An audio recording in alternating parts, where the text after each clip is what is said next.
Tonight, I want to say thank you to God for his goodness to me. During my early years in Townsville, I grew up in the army. Captain Baker, as he was known then, used to come down to Rose Bay. We didn't have a hall, but he brought one army seat along, and we all sat on these seats, no shoes on. But he had his concertina, and we sang heartily, and that was my first encounter with the army at that time. And then I grew up in my senior years through the Townsville Corps when Major Parent was a major there. And tonight I want to give thanks to God for the privilege that he has given me over the years. And my involvement in the primary is the most love of my life, because I come in contact with these dear little people each Sunday. And just an incident that I'd like to tell you about in the early days when we had our primary downstairs before our hall was refurbished.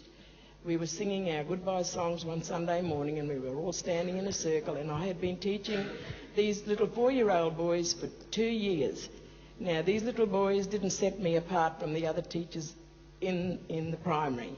And as we were singing, the sun was coming through the louvers, and it must have been shining just on me, because I felt a little tug on my hand, and I bent down to little Nigel Rablin, and I asked him what he wanted, and he said, Teacher, did you know that you were black? And I said, yes, darling, I do.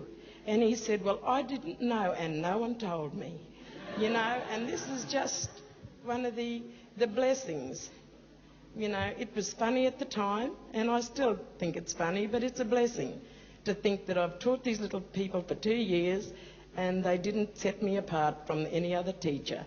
And just recently in our primary, just this year, I walked in with a new haircut, just a haircut.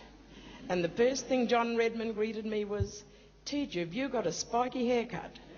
You know, and these are the blessings that I get from these little people each Sunday.